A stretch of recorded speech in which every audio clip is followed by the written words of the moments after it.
এই আন্দোলনকে কুক্ষিগত করার জন্য প্রতিদিনই সংসদে মাননীয় স্পিকার করে একটা কথা বলে, সনদ নিয়ে কথা বলে। সনদও বুঝি, ব্যাখ্যাও বুঝি, সংস্কারও বুঝি, সংশোধনও বুঝি। হাজারো রক্তের বিনিময়ে ধারাবাহিক আন্দোলনের 16-17 বছর যা চললো, তার একেবারে শেষ এসে ডাব কাটার মতো সুযোগ বুঝে আপনারা এখানে অংশগ্রহণ করেছেন।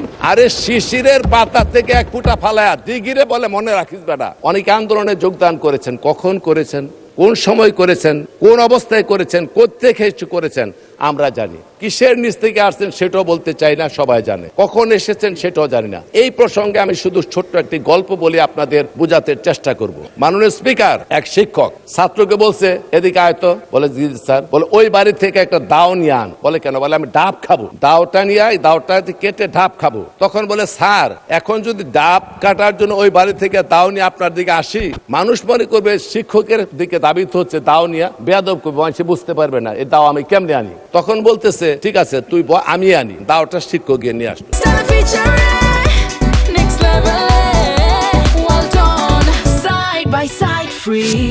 আসার পরে বলে এখন গাছের উপর উঠে নারিকেল পেরে আমার ডাবটা খাওয়া। বলে স্যার, এত বেয়াদব আমি শিখেছি, আপনি গাছের নিচে দাঁড়ায় থাকবেন আর মাথার উপরে আমি দাও নিয়ে উঠবো, মানুষের করবো। শিক্ষক দাঁড়ায় নিচে, ছাত্র উঠছে উপরে মাথার উপরে। এটা স্যার সম্ভব না, এটাও ঠিক না। বলে ঠিক আছে, এটাও মানলাম। এখন শিক্ষক দাও আনছে, গাছের উপরে ডাবও কাটছে, পারছে। এইবার বলে কি ডাবরা কাইটা খা।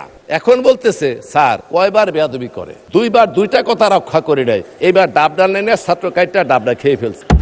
এখন ওই সম্মান দেখাইতে গিয়ে যখন খালেদা জিয়াকে বন্দি করে, তারেক রহমানকে বিদেশে প্রেরণ করা হয়, হাজার হাজার লোককে খুন করা হয়, ইলিয়াস আলী উদাও হয়ে যায়, চৌধুরী আলম উদাও হয়ে যায়, জাকির উদাও হয়ে যায়, সুমন উদাও হয়ে যায়। এই সমস্ত আন্দোলন সংগ্রামের সময় যখন হত্যাকাণ্ড সংঘটিত হয়, সেই বাইদের কিন্তু তেমন একটা অঙ্গন আমরা দেখা পাই নাই। কাজে হাজারো রক্তের বিনিময়ে ধারাবাহিক আন্দোলনের 16-17 বছর যা চললো, তার একেবারে শেষ এসে ডাব কাটার মতো সুযোগ বুঝে আপনারা এখানে অংশগ্রহণ করেছেন। এইখানে অংশগ্রহণ করে এই আন্দোলনকে কুক্ষিগত করার জন্য প্রতিদিনই সংসদে মাননীয় স্পিকার করে একটা কথা বলে, সনদ নিয়ে কথা বলেন। সনদও বুঝি, ব্যাখ্যাও বুঝি, সংস্কারও বুঝি, সংশোধনও বুঝি। কিছু বুঝার কিন্তু বাকি নাই।